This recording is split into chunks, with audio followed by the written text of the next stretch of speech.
Turn one soul ring. What does the hippo do, Riley? Hippo goes brrr. I also like whenever I was reading the deck and going over it, I would read Karuga and I'd be like, Karuga. So that was a lot of fun. Yeah. I had fun doing that. Oh, okay. Hello, everybody, and welcome to Turn One Soul Ring. I'm Kevin. Hey, I'm Eric. And I'm Riley. And today on the show, we're going to be dexplaining Riley's Chulane, Hippos, and Friends commander deck. That's what he's called it, right, Riley? Yes, sir. All right. Brr. So in case the title of the deck doesn't give it away, we have a commander deck for all of you today with a companion. So we have Chulane, which is let me just read Chulane real quick here. Chulane is two green, a white, and a blue. So 2 in Bant for a 2/4 human druid with vigilance. Whenever you cast a creature spell, draw a card, then you may put a land card from your hand onto the battlefield. And he has an activated ability with pay 3, tap, return target creature you control to its owner's hand. So Chulane just does it all. He's a value engine unto himself. He's great. But this isn't your regular Chulane deck because the companion that Riley has here is Karuga. Karuga, the macro sage, is 3 and 2 hybrid simic mana, so green-blue, for a 5/4 dinosaur hippo with companion.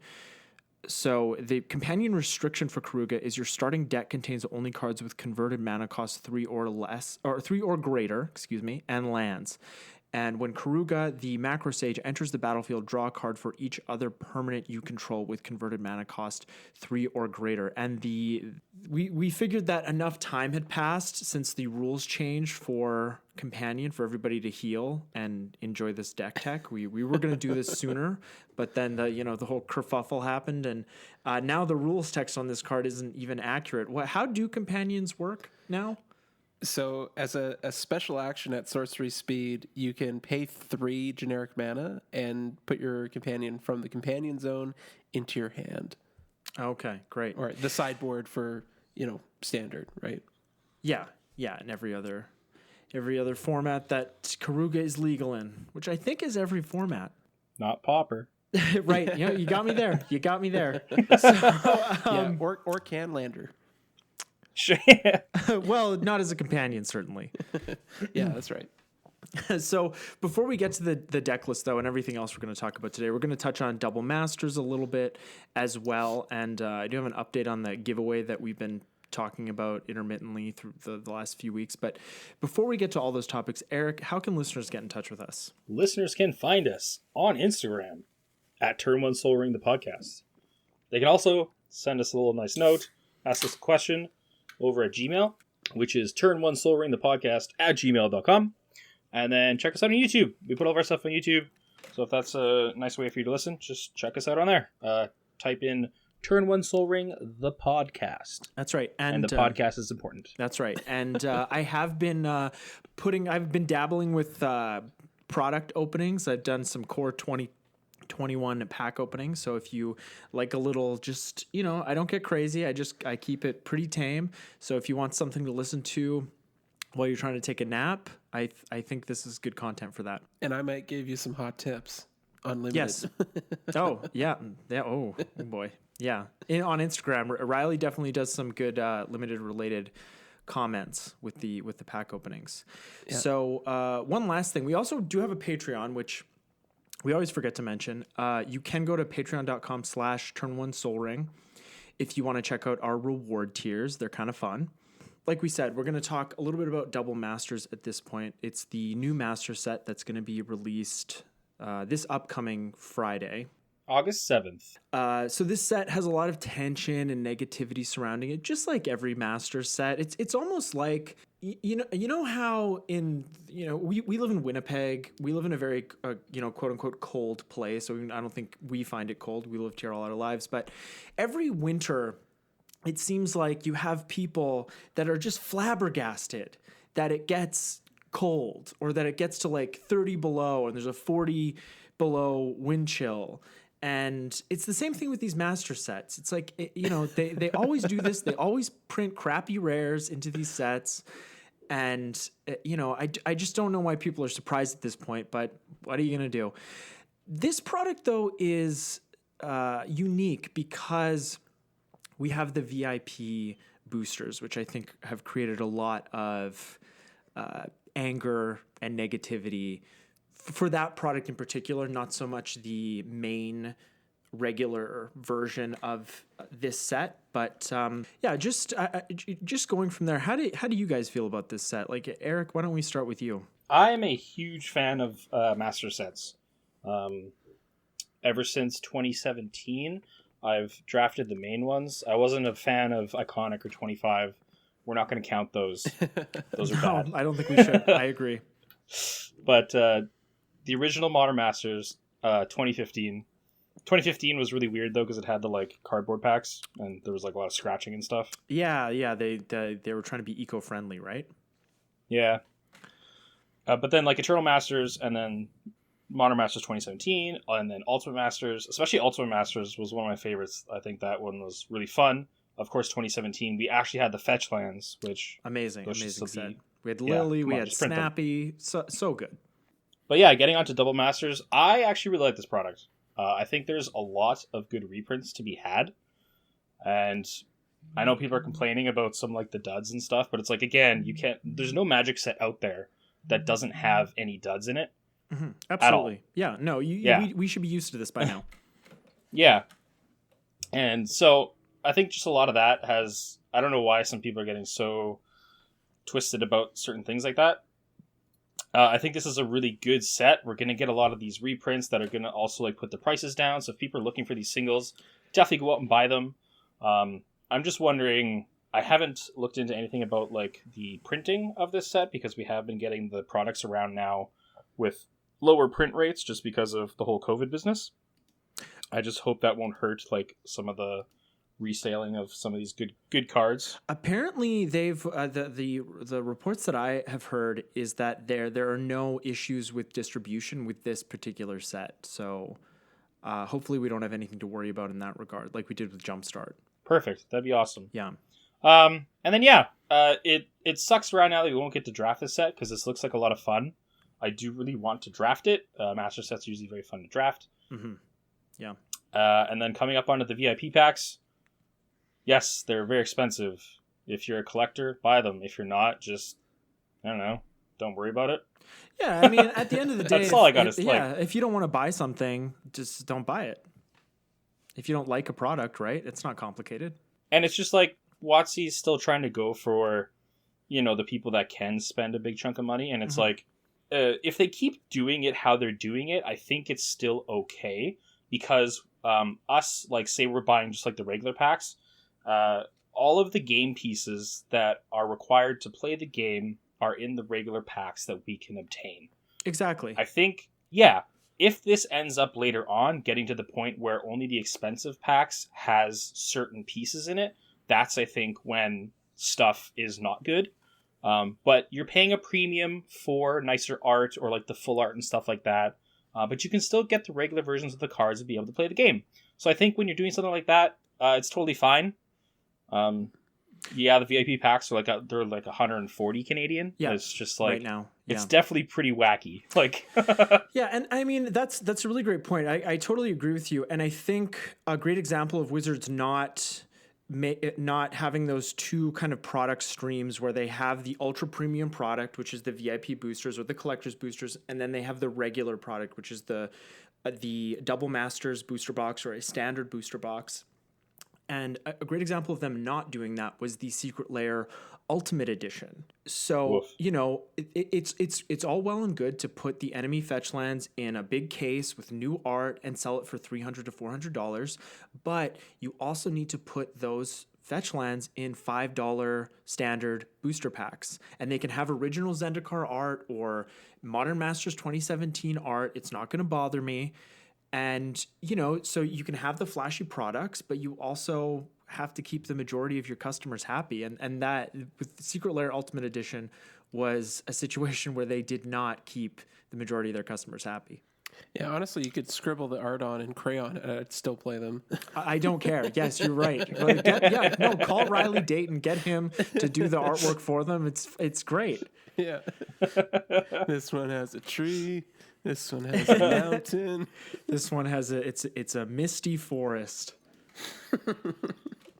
So Riley, what are your thoughts on this whole Double Masters product? I'm always a big fan of when they reprint cards. So, like, even though, I mean, it's a new take on a master set, being the whole double rare kind of setup in the pack. It's kind of gimmicky, if you ask me, the whole double rare thing. Obviously, that's the theme that they're going with. Like, a lot of the cards are based around that double theme, which is fine. Like, whatever. At the end of the day, like, there's a ton of even so far as like commons and uncommons that I have been excited about being reprinted, because it just makes them more accessible to people, even if you don't even buy the pack. So Yeah. it's going to affect the price of singles in a positive way for the buyer, because things are going to dip down. And I am a big fan of buying singles. I'll probably crack a few packs if I get my hands on them. I'd love to draft the set. The set looks really fun to draft. There's a lot of cool like reanimator and artifact synergies. So I would love to get my hands on a draft. But at the end of the day, I'm okay with it. The VIP booster, I would never spend $100 on a single booster pack unless it was like an ultra rare, like I don't know. But you get 12 lands though. Oh, perfect. And 2 of them are foil. Yeah, no, I don't think the VIP booster is worth it for me. But overall, I'm happy with the set because it's reprinting a lot of great cards and some cards that haven't been reprinted before. So that's awesome.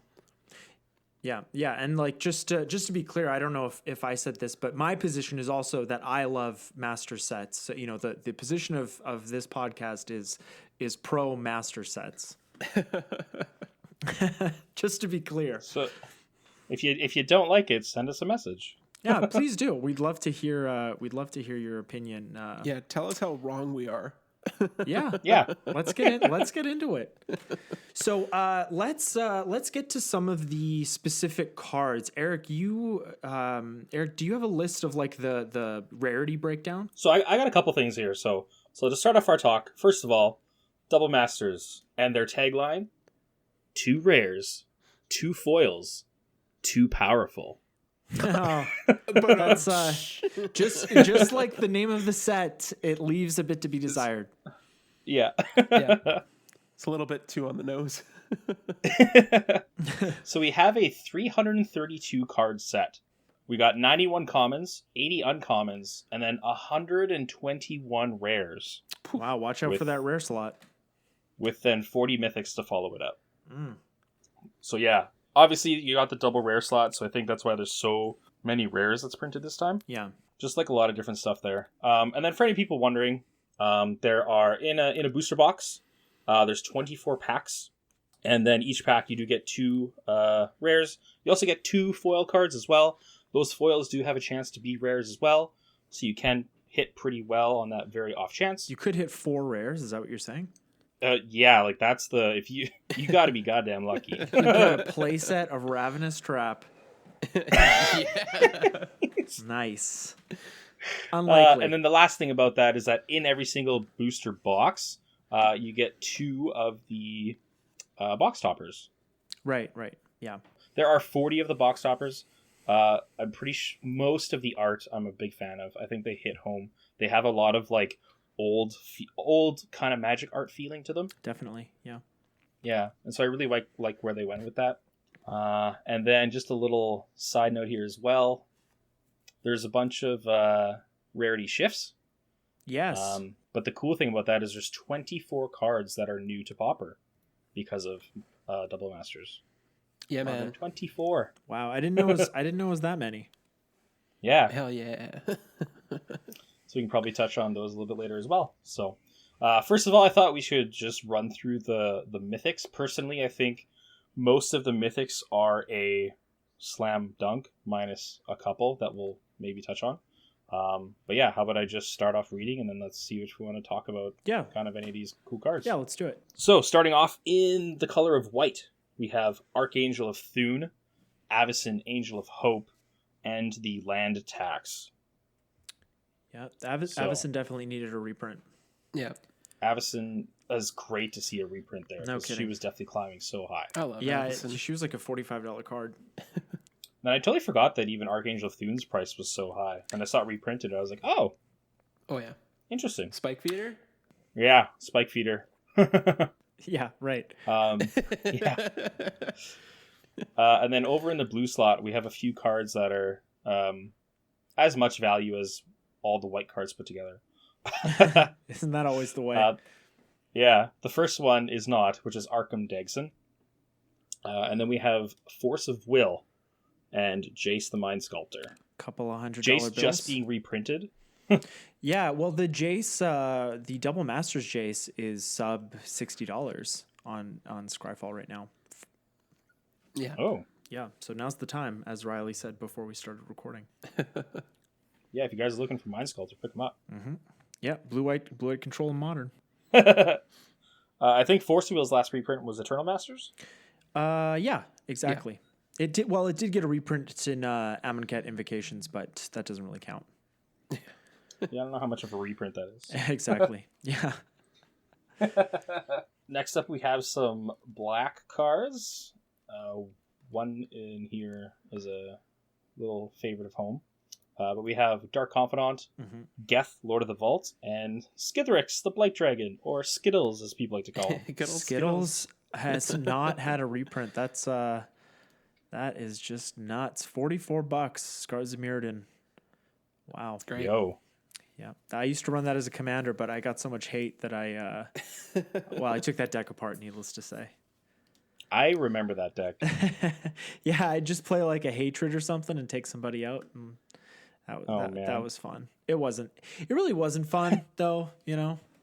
I still remember it was like around when we first started playing. Like, I think I first kind of met you at Ryan's. Yeah. And then it's like, hey, let's do a one-on-one. Oh, God.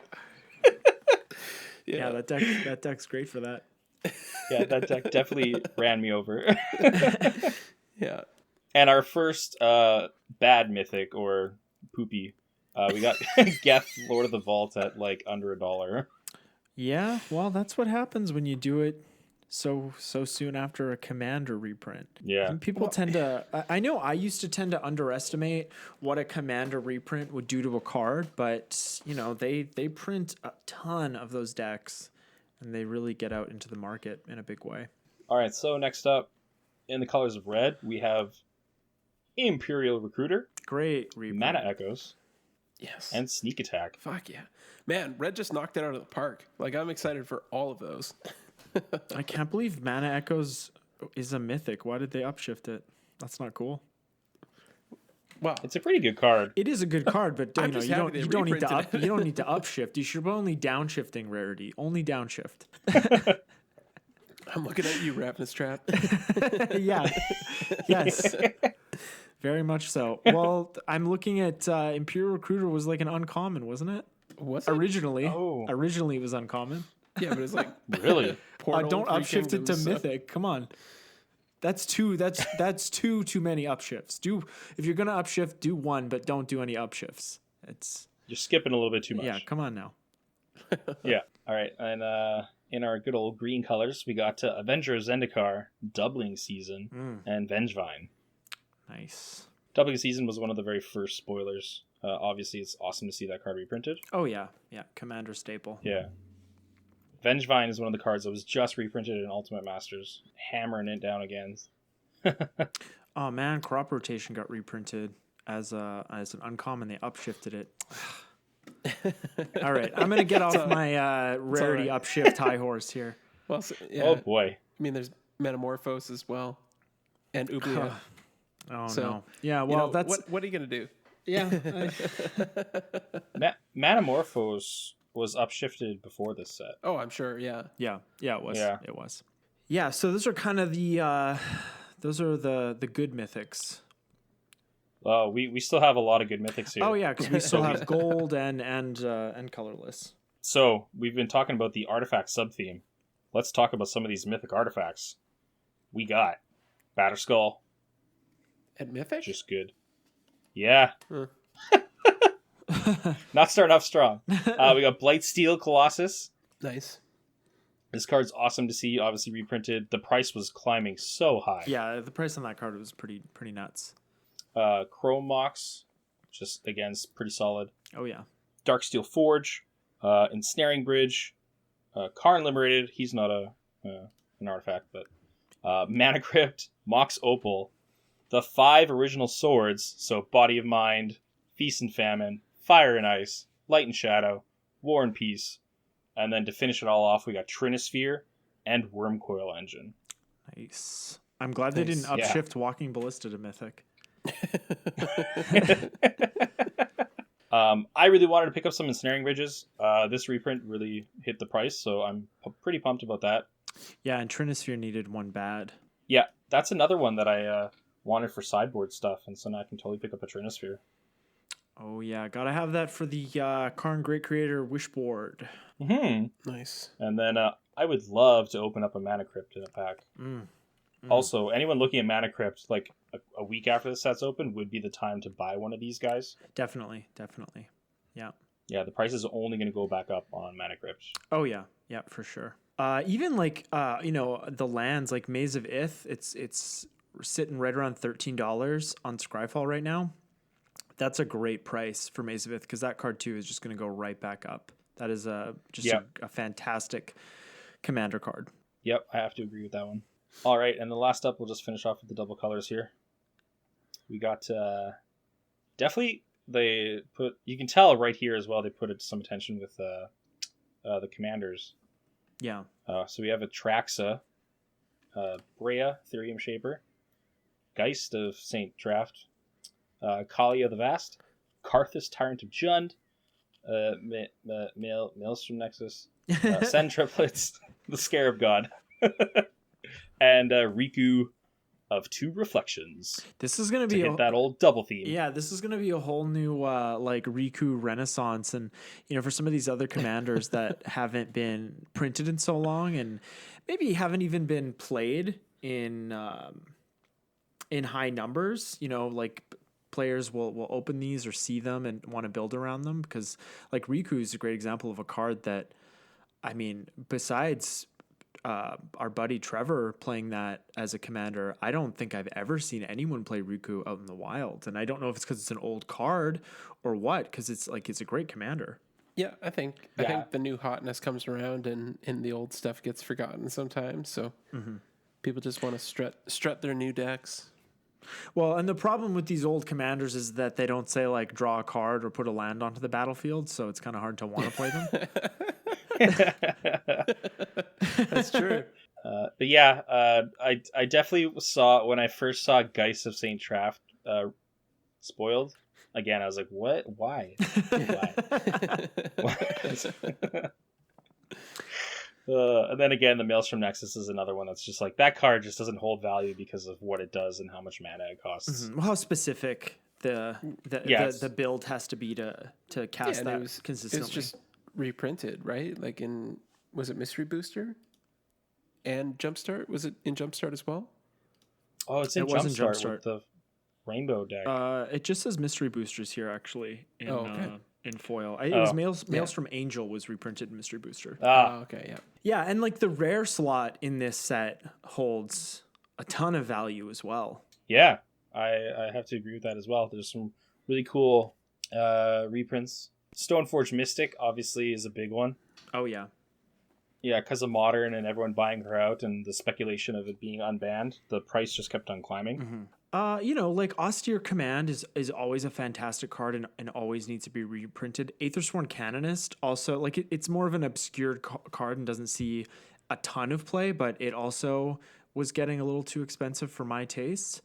I like that card. Yeah, like Pure Steel Paladin hasn't been reprinted since New Phyrexia. That card was getting way too expensive. Yeah. There's a bunch of other like artifact shenanigans that have been popping up, right? Yeah. And so the price was climbing and climbing. Yeah. I mean, if this said legendary creature, this would almost rival This would definitely rival SRAM as a mono white commander, equipment commander. And I didn't notice that Wrath of God was getting so high in price. Yeah, and like that's Yeah. another one of those cards that just slowly creeps up, and it's been reprinted a dozen times. Yeah, Cyclonic Rift definitely always needs a reprint. and it's the first reprint. Well, it did get a commander reprint in 2014, but beyond that, Yeah. well, after that, it was Modern Masters 2017. But then, Oh, was it in 20? Oh, yeah, it was 2017. yeah, it dropped down to like $10. That was the time to pick them up. But yeah. but I sold all my copies when they were around like 35 sometime last year because I think it's gonna get banned. I don't know if it's gonna get banned anymore. Ooh, that's a hot take. Yeah, it's a hot Yeah. take, but you'll all see. You'll see. Because I'm on the fence of I actually have an original Return to Ravnica foil Cyclonic Rift. Boy, that's nice. They're going for like 120 Canadian. Wow. Yeah. So I'm Jeez. looking at maybe selling it. And well, Yeah. I'd sell it before it gets banned. That's what I would do. Before it gets banned. Yeah, I don't know if there are any like black rares besides. I mean, Death Shadow's always a cool reprint. It's not a card that like I'm gonna buy, but it's definitely a cool reprint. Thoughtseize. Thoughtseize, yeah. Oh yeah, Thoughtseiz's for sure. good, yeah. Absolutely. And like Fatal Push, that's a great staple, a great uncommon staple. And like Oubliette getting a reprint is like for me probably the biggest deal of this set. Yeah. Because this is like Cool. like I love Pauper, and this card is just way too expensive for what it is. So this is definitely gonna hit the price in a good way. Not only did it get a reprint, it also got an errata, which Right. actually changes Yeah. it quite a bit functionally. Because normally I would not have considered Oubliette in Commander, but the fact that it phases a creature out now is awesome. So you can phase a commander out, Yeah. and the person doesn't have an opportunity to put it back in the command zone. Yeah. So it's yeah. it's almost like a banishing light for or I guess more of a journey to nowhere in black that your opponent doesn't have the option to put their commander back into the command zone until they get rid of Oubliette. Yeah. Yeah, it's also cool because there's also those other ones that obviously have lockdown commanders. Yeah, like Yeah. Prison in the Moon yeah, and stuff. or a Song of the Dryads. Yeah. Yeah, Yeah, those are like the best removal spells for commanders. yeah. But those ones are giving your opponent a land. Oh boy, better not pat Oh, to no. exile any of their creatures. Oh no. Black also has the Toxic Deluge, which is great to have a reprint Oh always. my goodness, no kidding. How expensive was that card? It's been like 30 something. I think so. That's just, and like that is such a good black board wipe because it gets around Gaddock Teague. And then, of course, it's also another really good board wipe because it's -/. So if anyone has any indestructible shenanigans going on, you still get rid of them. Get out of here. Oh yeah. Can't regenerate this. It's fantastic that a braid was downshifted to common, so that's now Pauper playable. Looking forward to that. Yeah, it's gonna be Ooh. great. I mean, I could definitely see it in the sideboard in Pauper. Yeah. But probably even the main deck of some decks. Maybe like a scred control kind of thing. Oh, yeah. Blood Moon always needs a reprint. Definitely, it's sort of like a Wrath of God type card. It just it always seems to creep back up to like $20. It really, I don't know if it's been that high, but Well, after its printing in M25, it did creep back up to maybe not quite $20, but it was like it was high teens. oh, dang. Yeah. And then, obviously, I love Blood Moon, so it's always good to get Blood Moon reprints. Absolutely. Yeah. And then seeing Goblin Guide reprinted as well. It's great. Oh, of course. Yeah. They Yeah, should put both those cards in every standard set. Oh god. Yeah. Yeah. Make mono red great again. Please. I love the box topper art for the new Goblin Guide. He's got like Heck yeah. the map on his head, and he's like On his head? that Yeah. way maybe. Yeah, it's pretty great. So good. Also, we got a Kragenwick Cremator reprint. Oh, what? What? It's not of value at all. I was just making a joke. Oh yeah, I remember when this card got spoiled, people were furious. Yeah. Yeah, no wonder I was like, what the hell are you talking about? It would be awesome to see somebody win in limited with this. Guys, watch out. You better be running some horsemanship because I'm about to rolling earthquake. Oh yeah. Yeah, we gotta get some horsemanship in here. Yeah. Man, Portal 3 Kingdoms version of Rolling Earthquake is $62 and the Double Masters reprint is going for $2. That's wow. So crazy. I mean, that just goes to show you like how valuable those cards actually are. And it's not because they're amazing cards per se. I mean, like Imperial Recruiter is pretty great, but it's just like any of the Portal series are just so limited in their supply that they just inflate prices naturally. So yeah. And they're also white bordered, so if you can get like a pristine white color bordered Portal 3 Kingdoms card, that's going to be worth a ton of money because they tend to turn yellow even if you don't use them. It's just like the oxygen getting to them or something. And people's like hands and stuff touching it. Yeah, get your grimy hands off I don't know. Cards. I'm not a doctor. I try to get them from pack to perfect Sleeve. fit as quickly as possible. Yeah. Oh, Exploration, fantastic reprint. $18 on Scryfall. Oh yeah. Love it. Oh yeah. That's a super great reprint. That needed it bad. I do prefer the original artwork, but the pyramid temple jungle thing is fine. I'll take it. Yeah, I'll take the crayon scribbles. I'll take 3 actually. Yeah, I'll take 3 of the Riley special. Yeah, there's actually like green really hit it with the rares. I think is really good. I really love Awakening Zone. Oh, of and course. That was creeping up there. Yeah. Noble Hierarch. We got Liege of the Tangle. Everybody puts Liege of the Tangle into their deck. Man, yeah, totally. I feel like black got the short end of the stick. A little bit. It does seem that way. Yeah.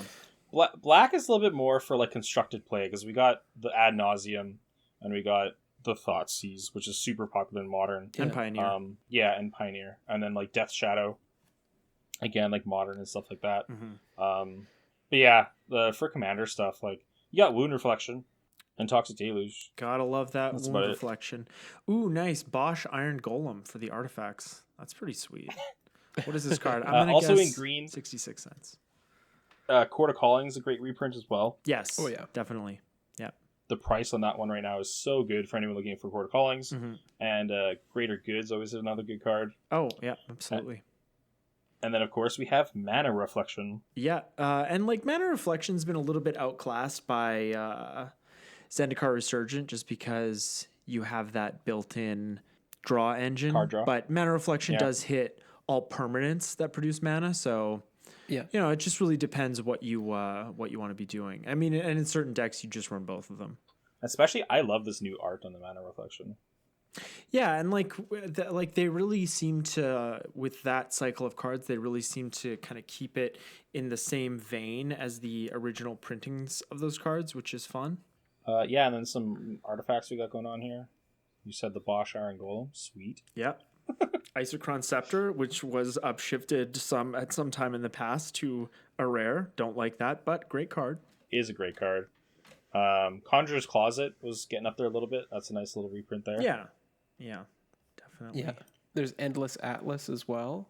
I hope I don't open that one. Why? It's great. It's a good commander card. It is a good commander card. It's just not, I'd rather open like a sword or something if I'm doing an artifact. Yeah, that's fair. I don't know. I just like great functional cards that I'll play. Yeah, definitely. O Stone got a reprint. That's pretty awesome. Sorry, which did? Oblivion Stone. Also, I remember a time when engineered explosives was like 50 something bucks, maybe more. And then Ultimate Masters came. Yep. And then it's getting reprinted again. Really good modern sideboard card. $3.80. Now's the time, people. Heck yeah. I can't believe that's just incredible. Wow. Yeah. Oh man, this set. That's crazy. Also, like, it's very cheap. A Mere Battlesphere is just like a solid good card. Oh, absolutely. Yeah, just so much utility. Yeah, like Walking Ballista, fantastic functional card that works across all formats that it's legal in. And then, of course, also Sword of the Meek. Nice little combo card. Good to see that reprint. Yeah. And we have the filter lands getting a reprint here that were last printed in M25. Is that right? Because it's only half them, Shadowmoor. right? So the other half was printed in M25. But this isn't the... they have a mix here of allied and enemy. So some of them, I don't know if they were... Well, they did both. In Masters 25, they did both? Oh, no. I mean, in Double Masters here, they did both cycles. Yeah, I think... Oh, they did. In Double Masters, they only did... We got all 10. They only did the enemies. Oh, okay. So, yeah, because... No, we got all 10. Sorry, I meant in Masters 25, they only did they only did the enemy lands. Okay. Yeah, that's right. I already mentioned Maze of Ith and the Tron lands. Let's not forget about those for anybody who wants to play Tron in either Pauper or Modern. Yeah, poor Pauper losing Expedition Map. I know, that just... Man, Expedition Map had to die for the sins of Ghostly Flicker. That's right. And, it's just when 55% of the people are playing that deck, they gotta nix it. Yeah. Yep. It's just the way it is. Well, I think we've spent enough time on Double Masters. This probably could be an episode all to itself. Shall we move on to the deck list that we teased at the beginning of this episode? I think so. Yes. Okay. I did try to look into a little bit of the Chulane lore as I want to do. I wanted to find out, how Chulane, like where he came from, how he became, the teller of tales, and I really couldn't find anything. He's considered a secondary character. The only thing I could find is that his magical storytelling conveyed secret wisdom to all who heard it. It's secret wisdom is the operative word there. And it's not really a secret if you're spreading it around to everybody, right? So... Wait, are you telling me that Chulane tells tales? They're secret tales, apparently. So, anyways... We're going to get to the deck list, and as usual, you'll be able to follow along as we go through the categories of the deck by using the Deckstats link in the show notes below.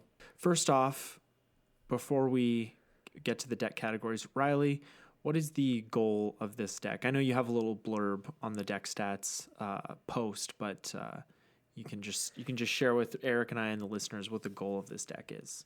Yeah, I mean, I've seen a number of Chulane decks that go infinite with cheap either like mana producing creatures or zero cost creatures, and I didn't really want to do that, so I felt like Karuga was the perfect restriction to set in place so that I wasn't gonna break it accidentally, because honestly, to break Chulane is the easiest thing I could possibly think of.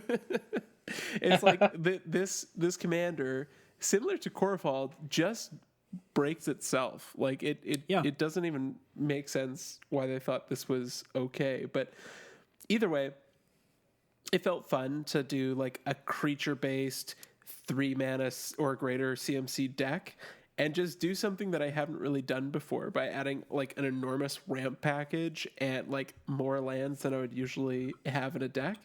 It was just a fun exercise of seeing what I could do if I was forced to play a higher curve than what I'm usually used to. Yes, and it does look like a lot of fun. It does look a little unusual, but it does look like a lot of fun. The average CMC of this deck is 4.58, but we got Karuga in here, so it's just the way it is. Buddy. So let's start with the deck categories here, and I'm just going to go through these in the order that they're on this on Riley's deck list on Deckstats. We're going to start with the ramp. So we have Azusa, Lost But Seeking, Cultivate, Dryad of the Elysian Grove, Elvish Rejuvenator, Feyburrow Elder, Farhaven Elf, Heartbeat of Spring, Llanowar Visionary, Palladium Mirror, Rishkar Pima Renegade, Search for Tomorrow, Semblance Anvil, Springbloom Druid, Uro Titan of Nature's Wrath, Wood Elves, Yavimaya Granger, Oracle of Moldiah, Solemn Simulacrum, Karamitra, God of Harvest, Mirari's Wake, Avatar of Growth, and Beanstalk Giant, Fertile Footsteps. It's adventure. It's an adventure card. Adventure. Yeah. So yes, we have 22 ramp cards here, and it looks great, I gotta say. The first card I want to talk about is Fabro Elder. It's Fabro Elder is a green or white for a tree folk druid with vigilance. Fabro Elder gets +1/+1 for each color among permanents you control, and he's a 0/0. And you can tap for each color among permanents you control, add 1 mana of that color to your mana pool. So Fabro Elder is like a poor man's Bloom Tender, and even if Riley had a Bloom Tender, which he might, he can't run it in this deck because it's only 2 CMC. Yes, and this is perfect because you don't want to run Fabro Elder in a deck that's less than 3 mana or less than 3 colors, I would say. At least that's me, so it's definitely perfect in here. One interesting card that I wanted to point out was Avatar of Growth. Yeah, game night exclusive. Yeah. So I think this was part of the Ixalan game night when the first game night product that they released. So not the cheapest card. I think this is probably around like $7 to $10 or something like that. Wow. I gotta get myself a game night. Yeah, just because this is such a such a low supply card that Yeah, because nobody bought game night. Yeah. I hope does it come with friends too? Because I'm gonna need some of those. But yeah, Avatar of Growth is 4 green for an elemental avatar. It's a 4/4. It's got trample, but the nice thing is it costs 1 less to cast for each opponent you have. And when it enters the battlefield, each player searches their library for up to 2 basic land cards and puts them onto the battlefield. So very reminiscent of like a veteran explorer, which is one of my favorite ramp creatures. Just got to reprint in Double Masters. Yeah, it did. But of course, I can't unfortunately run Veteran Explorer, so this will just have to do. Yeah, it'll have to do. Hey, and in a 5-person pod, this is only going to cost 2 mana. Yeah, and I mean the lands come into play untapped, so it's basically 1 mana. There you go. Now you're thinking. Hey, pretty wicked. It's great to see you got a Zeusa Dryad of Leasing Grove, getting all those extra land drops. Yeah. Yeah, don't forget about Oracle of Moldiah.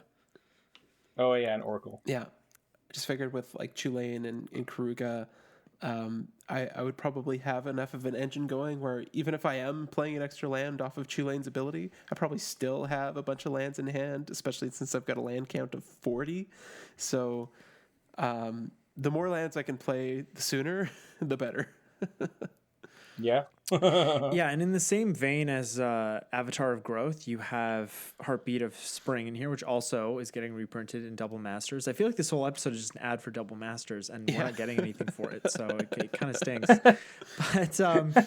But my point is that cards like this, Heartbeat of Spring is as 2 and a green for an enchantment. Whenever a player taps a land for mana, that player adds 1 mana of any type that land produced to their mana pool. And my point is that, helping your opponents out like this is going to just kind of deter some aggression, which is always a good thing. And because you have this limitation on the average CMC of your deck, that's also going to deter some aggression, at least the first few times that you play this deck against the same opponents, because, it does seem... like it is kind of a disarming deck just because you have that limitation. Yeah. Yeah, for sure. Also, how many times do you see Palladium Mirror? Well, unless you're doing Mirror Tribal. Yeah, you're right. You know what? Yeah. I've tried. I've tinkered with Mirror Tribal decks before. So. Yeah. I really like that you have Search for Tomorrow in here. It's kind of like Karuga loophole. So Search for Tomorrow is really one of my favorite ramp cards, it's 2 and a green for a sorcery. Search your library for a basic land card, put it onto the battlefield, then shuffle your library, not tapped. And it has suspend 2 for 1 green. So, I mean, it's not really a loophole because the best case scenario, you'll play this on turn 1 at suspend, and then you'll get the land at the beginning of your 3rd turn. But still, that's taking you to 4 lands on your 3rd turn, assuming you've had no other ramping up to that point, which it doesn't look like you will. But still, I like that it's a little gotcha. That's fun. Yeah. At the very least, it gives me something to do, right? Exactly. Yeah, and that's what Magic's all about, is just doing stuff with your hands, looking around, accusing people of things. That's what this game is all about. So the last card in this category I want to mention is Yavimaya Granger, and this is a situation that Riley gets us into all the time, and it's just one of those it's one of those cards that's like, what Riley will play a card and will be like, what the hell is that card? And Yavimaya Granger, because I probably read it when I was going through this, and you were probably like, what the hell is that card?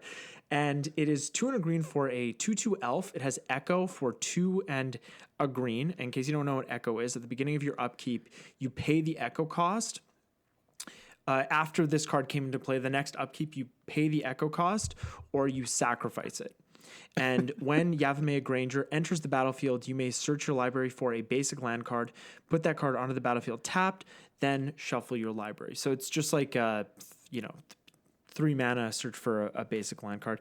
And it's funny because I've been looking at Urza's Legacy and looking at all the Echo cards recently, and I guess they thought the cards were like too powerful to just have them without Echo, because a lot of the Echo cards suck. Even with Echo, it's like, you guys didn't need to put this extra cost on them. They're like, they'd be fine without it. It's like, whoa, these are too powerful. We have to make them pay for it again.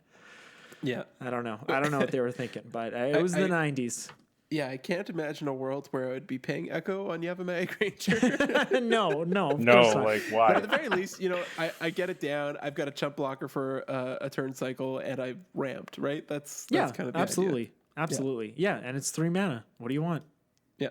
And I mean, if you have Chulane out there and it's just like, well, I don't have much going on, put the Yavimaya Granger back into the hand before you have to pay the Echo cost, and then just play it again. There you go. Right. It might happen. When you're right, you're right.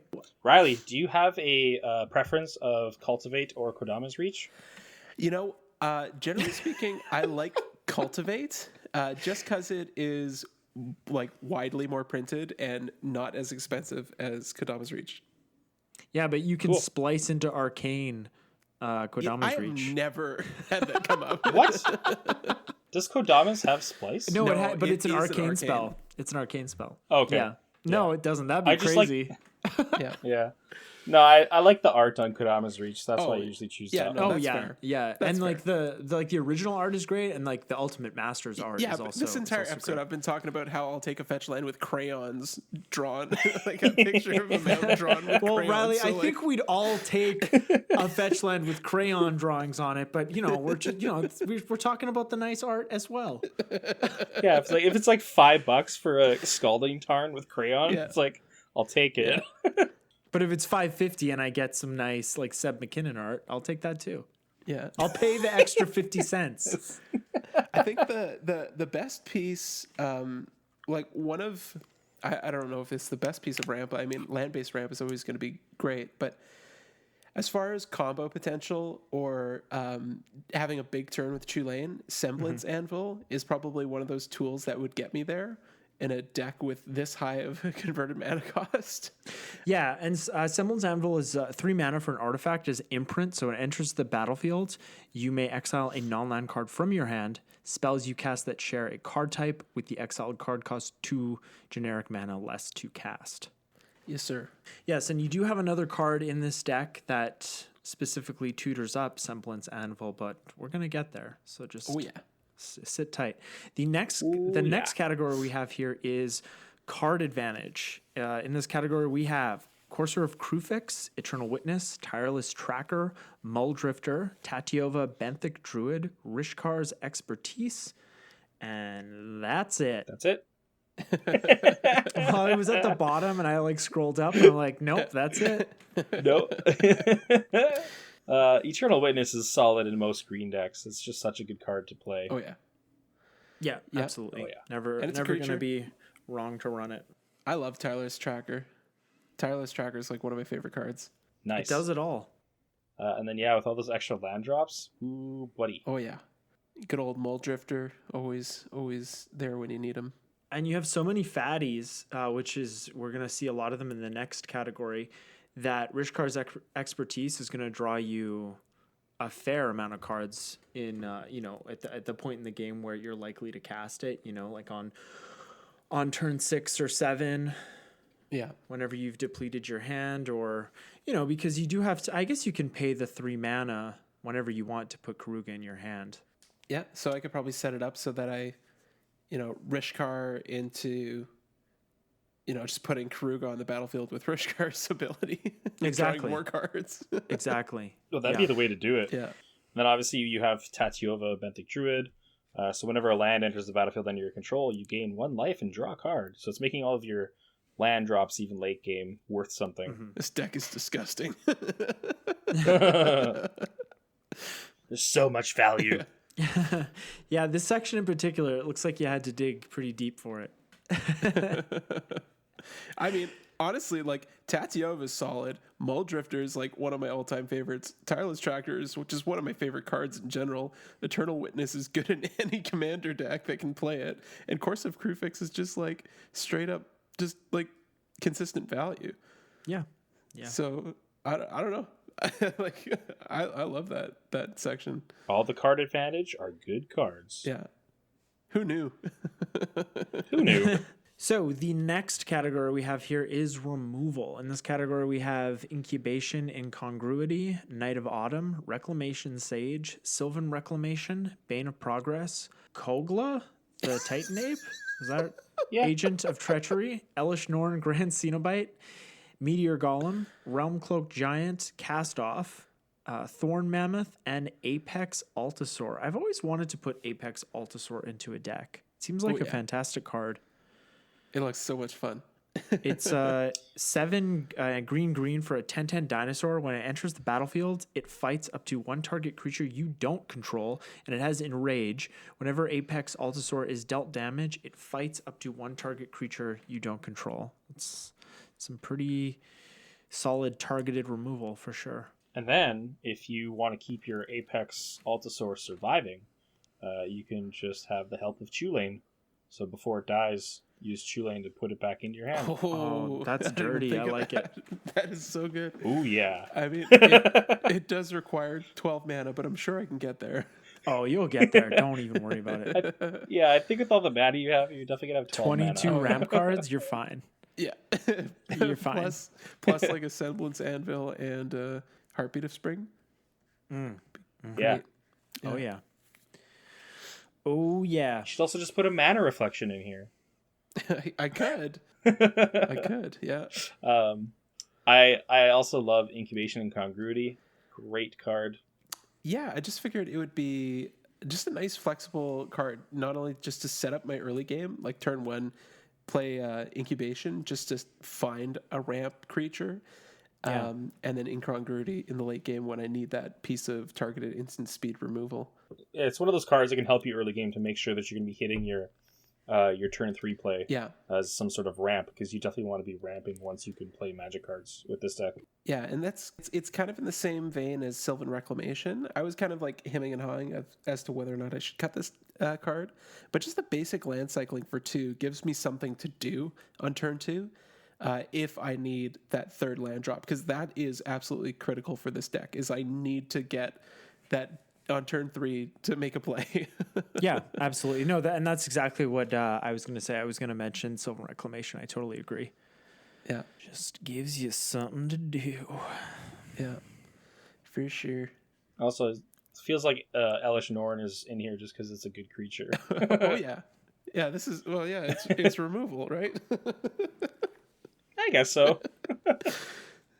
Yeah. Oh, I've been wrecked by Elish Norns. Like, I've been wrecked so hard by this card so many times. And I mean, even if your creatures stick around, they are just absolutely neutered to the point where it's like, I got +2/+2 on my end, and you've got -2/-2 on your end. That's such a big difference that it makes. My Eldrazi are fine. Okay. I guess, but Yes. we can have an Eldrazi fight. Yeah, I'll make sure to play my Kozilek deck if Riley pulls this out. Perfect. So let's move on to the next category here. It's Blink. We have Soul Herder, Thassa Deep Dwelling, and Yorion Sky Nomad, another companion. Unfortunately, this one's not legal to play in Commander. as a companion, I should say. You just can't do it. Yeah. Yes, you're right, because of the gotta have 100 cards. Yeah. Yeah, can't do 120. I love Soul Herder. Oh yeah. The card's so good. As you're blinking stuff, it gets bigger, and then at your end step, you're able to exile another target creature, and so you're just going to get some more ETB value. Yeah, it's just so much repeatable value. It's such a fantastic card. And honestly, originally I didn't have a blink package in the deck, but then as I was kind of moving along through the deck and looking at different cards and different strategies, I just figured, like, with all of my creature-based enter the battlefield abilities, it just made so much sense to have a little blink package in here. Mm-hmm. Yeah. Yeah, I totally agree, because you have cards, like you have ramp cards going to be ramping you. You have the Eternal Witness to get cards back. You have a ton of fight creatures as well, which you can just keep removing stuff off the battlefield with. Yeah. So the little blink package is definitely awesome. All right, the next category we have is tutors, and like I mentioned earlier with Semblance Anvil, this is the category I was talking about. We have Eldritch Evolution, Fierce Empath, and Trophy Mage. And Trophy Mage is the one that goes and gets Semblance Anvil. It's 2 and a blue for a 2/2 human wizard. When it enters the battlefield, you may search your library for an artifact card with CMC 3, reveal it, and put it into your hand. Then shuffle your library. And so if Riley already has Semblance Anvil in his hand or on the battlefield, there's nothing he can go get. Well, I can get a Palladium Mirror. Oh, damn it, you're right. Palladium Mirror for the win. Hey, just give me one more turn, go around, and I can tap this for 2 colorless mana. So, Riley, I wanted to ask you, what do you think you're going to be sacrificing most often with Eldritch Evolution? Something that gets me into a bigger thing. It's like whatever gets me a bigger boy. Yeah. No, honestly, what if I play a Yavimaya Granger, sacrifice to Eldritch Evolution, and go get myself like a Karametra God of Harvest? Oh my God, that's so good. I love it. Yes. Or also, it's another way to also get Tatiova as well. Yeah, Tatiova or Yorion if I've already got a big board and I want to blink everything. Yeah, just keep sacrificing Yavimaya Granger. Fuck that echo cost. Yeah. Or even if I'm at, and then like if I have like a, I don't know, like a Dramoka on the battlefield, I could even use Eldritch Evolution to get a Craterhoof and kill my opponents. Yep, get that behemoth. Spoilers. Yeah, spoiler alert. But no, I think there's actually a lot of of the 3 mana creatures that you're not really going to be using. Oh yeah. At some point, and you can just go get the Karametra or the Tatiova. I think those are like really strong plays in the deck. Yeah. Because obviously we have like the Llanowar Visionary, the Farhaven Elf. Yeah. And Elvish Rejuvenator and stuff like that. So there's all of these 3 mana creatures that enter the battlefield. They're done their thing. Let's Eldritch Evolution to get one of our bigger ramp pieces and like really get going.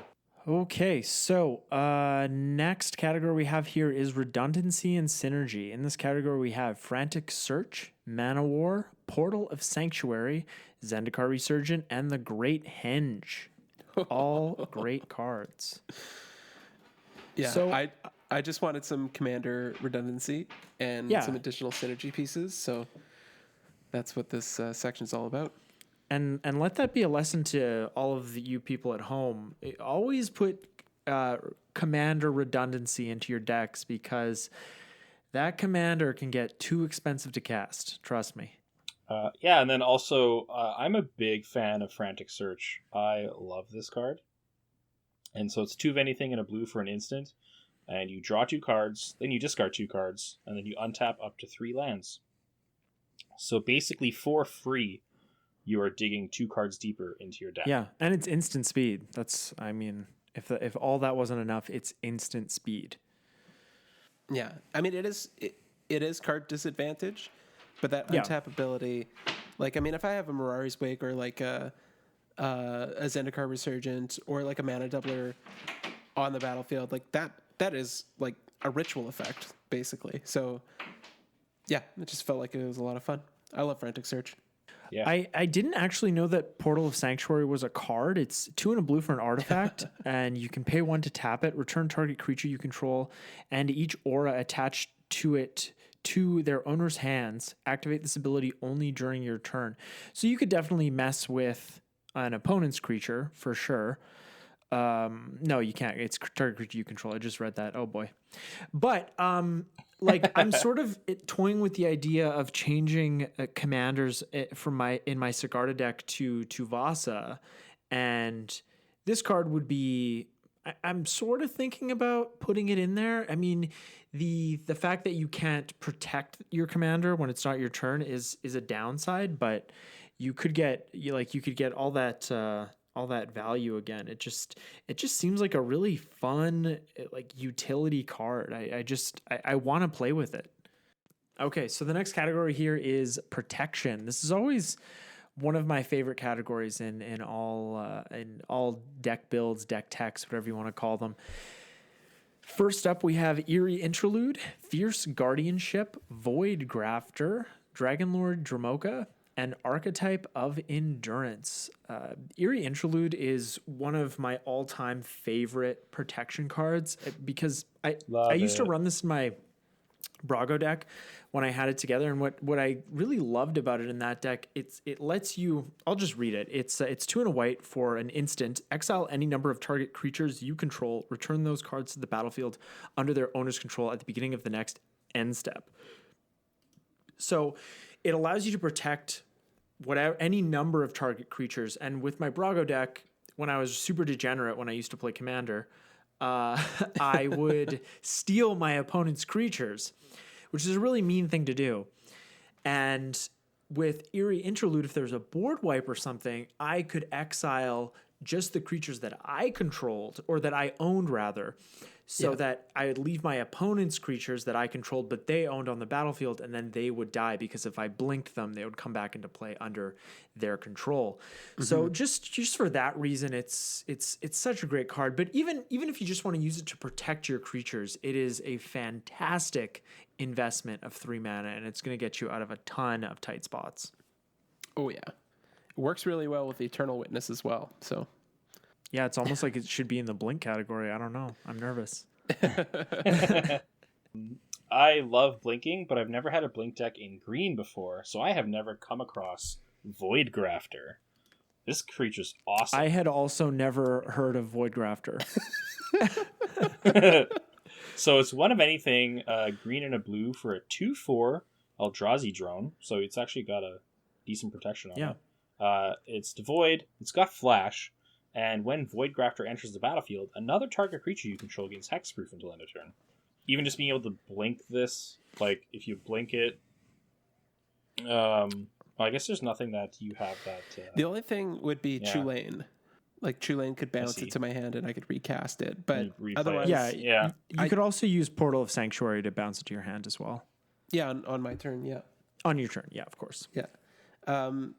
That was one thing that I challenged myself about is, of course, like I could have had like a Peregrine Drake and a Ghostly Flicker in the deck and just made like infinite mana with Eternal Witness and, been degenerate like that. But I really tried to force myself to focus more on value and less on like heavy combo, Riley, you're kind of spoiling my honorable mention section here, buddy. I don't know why you have to be like this. No, I'm kidding. Also, I forgot Archetype of Endurance was a creature. Oh, yeah. This guy's 6 of anything and 2 greens for a 6/5. But creatures you control have hexproof. And then creatures your opponents control lose hexproof and can't have or gain hexproof. That's a solid commander card. Yeah, and it was just reprinted in mystery boosters. Don't touch me. Dragonlord Dramoka is one of my favorite cards, and I don't think it's necessarily right for this deck, but I just love the card. So it's a pet card of mine that I have in here because it's just a big dumb lifelinker that protects you on your turn from people's instant speed shenanigans. So yeah, it's got a soft spot in my heart for Dragonlord Dramoka. It's funny because that you specifically talk about Dragonlord Dramoka, because I almost said that you should put Grand Abolisher in this deck, but you know, it's 1 and a white, so that's not an option. I think it's white. You might be right. I think you might be right. Yeah. It is white. All right, I stand corrected. Yeah. All right, so let's move on to the next category. It's big boys. So we have, by listener request, Craterhoof Behemoth, and Artisan of Kozilek, and lastly, Ulamog the Infinite Gyre. So you do have a lot of creatures in here with ETB effects that we've already talked about at length, and you know, with Artisan of Kozilek being 9 mana, you're probably not going to have too much trouble getting some juicy stuff back onto the battlefield on its cast trigger. Oh yeah. Oh yeah. I like me some big boys. Yeah. And obviously we have the Craterhoof Behemoth in here just to finish games. This is the game ender of all game enders. Oh yeah. And yeah. So fun. Yeah. Love it.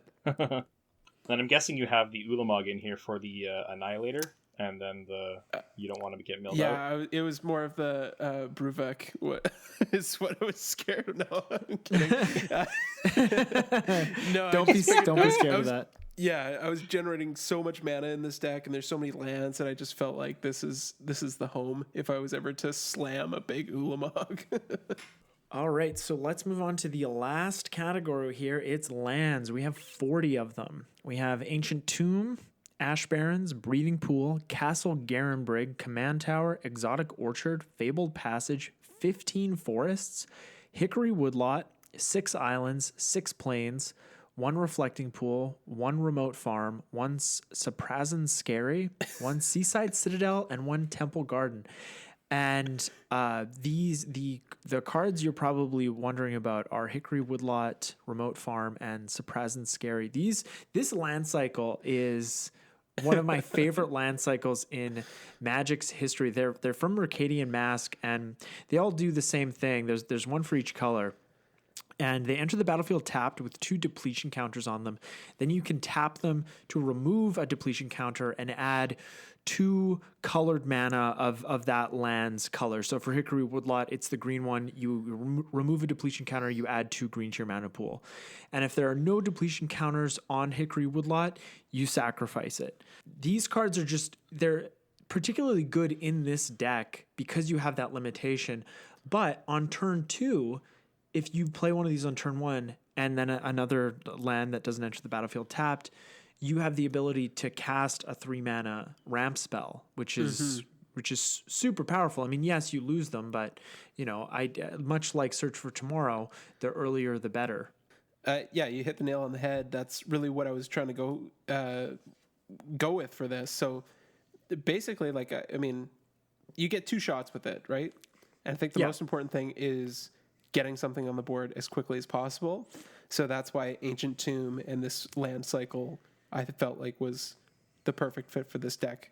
And Absolutely. I know, of course, Kevin, I know you're not a fan of tapped lands, but I'm not doing anything on turn 1 and turn 2 anyway. So, well, I am not a fan of tap lands, but I am a fan of this land cycle. Absolutely. These are great. I have Remote Farm in Ainsley's SRAM deck, and it does work, let me tell you. I also love Ash Barrens for like any multicolor deck. I think that land is great. Yeah, I think Ash Barrens is one of my favorite budget lands. I think that's just like hands down just my favorite budget land. Well, now it's budget. Yeah, It it's wasn't budget for the longest time. I know it was like $10 before. Oh my Like, goodness. it's crazy. Did it get up to $10? Yeah. It did because Yeah. it was like it Holy. was super popper playable. That's why the price spiked so hard. And then it was only in that commander print. Right. Yeah, much like Thought Vessel is another card that's still too expensive. Put that in Double Masters. Come on, at common. Yeah, why did they print At that? common. Don't Well, upshift it. we still have Commander Legends, so hold on to your horses. Yes. Okay. All right. Yeah, we do. All right. I'll calm down. All right. And we do have a ton of basic lands in this deck, which I always like to see because that way Riley's not going to get hosed by any kind of ruination type effects or blood moon. Well, honestly, the deck is very base green, and the most critical plays, the most critical first play I can make is getting like a mana elf on the battlefield and fetch out a basic, right? So I figured as long as I had a high density of forests, which with 15 forests versus the 6 islands, 6 plains, I felt like that was enough to be able to get one of those elves down and then fix colors from there. Can you guys believe that Breeding Pool is like $37.99 Canadian right now? I believe it, I unfortunately. mean, I believe it, but it's just like Was. it's a bit much. I remember when that set was released, and I was picking them up for like $7 because I'm like, now's the time. Well, I guess I was right. Yeah, we got to just return Did you say to return to breeding pool? return. Breeding Pool, yeah, it's the Simic Shockland. Yeah. What Check happened? Fusion.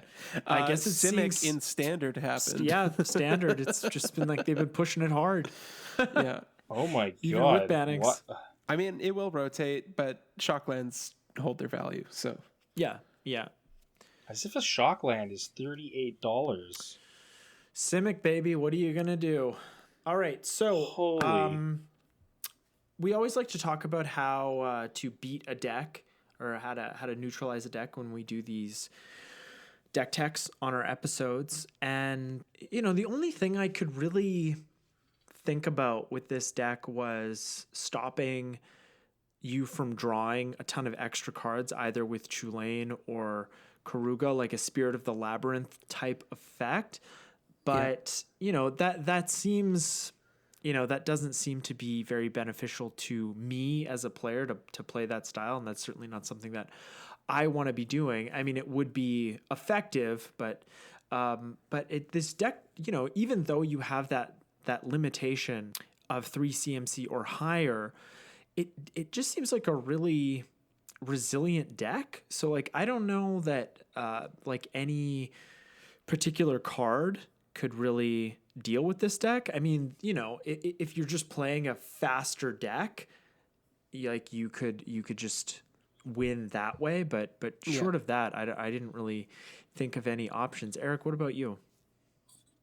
Yeah, like that's what I would say about this deck is that you're just going to be wanting to get those tempo plays to be ahead. Yeah. This deck is playing catch up. If you let the deck play catch up, it's going to do well. So your goal is to not let this player catch up. Yeah, pretty much. Absolutely. Yeah. I think if you I agree. If you let that happen, it's going to be very explosive and it's going to draw a lot of cards and it's going to have a lot of answers. Yeah, so like if you have a play group here, always just you want to have that removal spell up. Make sure you don't have too many things out there because if Chulane's bringing stuff back and such, that's not good. Yeah, and Karuga, if you do counter that spell, it's going to go to the graveyard, and then he has to worry about getting it back out of the graveyard to get that value there. Yeah, honestly, so from my perspective, I don't even care if I resolve a Karuga. Like Karuga's just like gravy in this deck to me. The biggest piece, honestly, was just to give myself the challenge of building a deck like this, and less of actually resolving Karuga. Even as much as I love the big hippo, I don't think that's the key piece. I think, honestly, like any kind of torpor orb effect would ruin my day.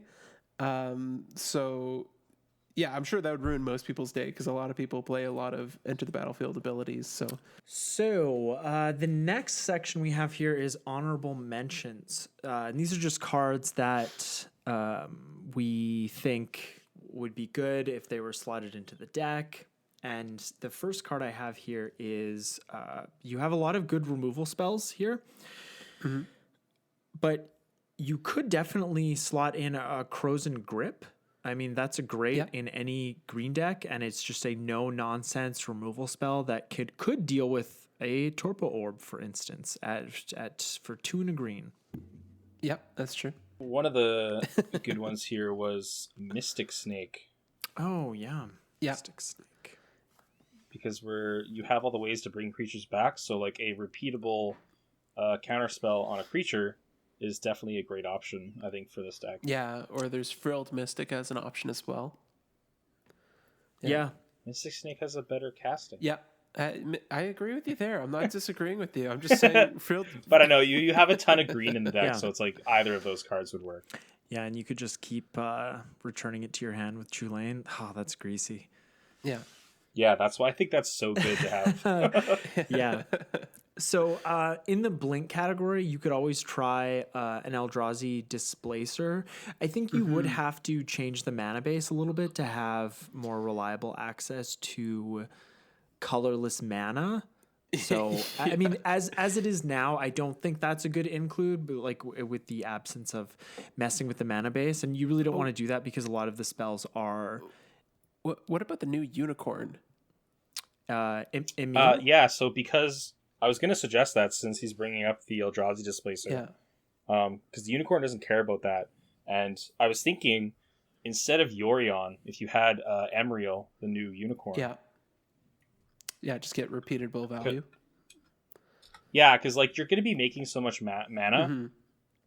Yorion's just like the one shot to get him down. Obviously, you can like bring him back with Chulane and recast him and stuff. But I think just being able to link any creature right off the bat with the Unicorn might be more better. Consistent, more reliable. Yeah. And you would it'd probably be a lot. It'd be a lot easier on my mana base too, because exactly that's definitely like, I mean, I've got Ancient Tomb and Ash Barrens, but I don't think I'm getting too much. Yeah, like I would be scared about putting too much more colorless sources in here. Yeah, so, yeah, totally. And you don't want to be scared. I never want to be scared. And Palladium Mirror, which I can search up with there we go. Mage. There we go. Hey, look at that. Star of the show right here, Palladium Mirror. And another card I wanted to mention in the blinking category was Brago King Eternal. So, kind of like Yorion, but repeatable. So it's just that's a favorite of mine. And, not playing it as a commander, you don't feel like you need to take a shower after. Since you're casting a lot of creatures, what about the old God Eternal Oketra? Yeah. Whenever you cast a creature spell, you get another 4/4 token on the battlefield. Oh, that sounds good. That's very good. Yeah. I like it. I even have a copy. I've got a foil copy. Still have it. That's right. You opened that pack up, and it was Teferi Time Raveler was the rare, and then you got the foil Oketra in the pack as well. That was a good pack. Was a good pack, yeah. Yeah. That was one of your 10 league winning packs, right? Yeah. Well, those were all my honorable mentions. Eric, what else do you have? Just another one, since we're blinking and stuff like that. Guardian Project is good for drawing cards. Oh, yeah. Yep. Another redundancy. 3 and a green. Yeah. Another just redundancy in there. Yeah, and again with Chulane, like it's just so dumb that Chulane can also bounce creatures to your hand. It's just it's so unnecessary. It's so dumb. Oh my goodness. Like, let's just make it like, were they designing this card and they were like, you know what? He can't do everything. Can we just put a little something else on there? You know what I think it was is that they came out with this great idea. It was standard commander called Brawl, and they released Dominaria, and they're like, hey, look at all these legendaries. You can build standard commander. And everybody's like, yeah, but commander's just better. So they're like, well, you know what? We're going to force Brawl down your throat with these broken commanders. And then the commander players are like, great, we got broken commanders now.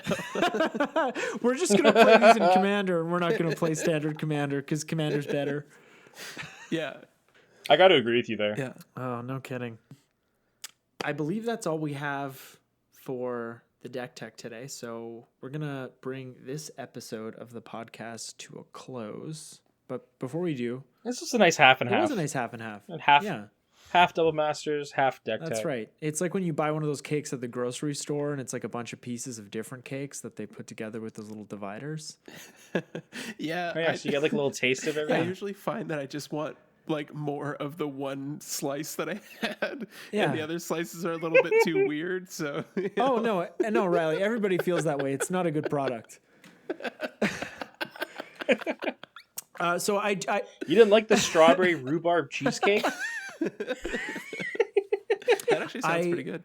I do want to mention that, like our deck doctoring giveaway, we're just gonna extend that a little bit until next week, just because with our recording schedule, we just want the winner to be chosen in August, and because we didn't quite start it at the beginning of July, so we're just gonna run that a little longer, and we'll announce the winner at the top of next episode. Please remember to like and follow us wherever you can, wherever you listen. But of course, just listening is fantastic. That's really all you need to ever do. We appreciate that most of all. And of course, we appreciate the work that our editor Ainsley does every week. You can find me on Instagram at Command Beacon, and you can find Riley on Instagram at, is it RilesD? Instagram is Riley_Dayton, and Right. Twitter is RilesDayton. Got it. Okay. Thank you for listening. We appreciate each and every one of you. Thanks, everybody. Thank you. All right. Bye now. Enjoy Double Masters. Bye. Turn 1 Soul Ring.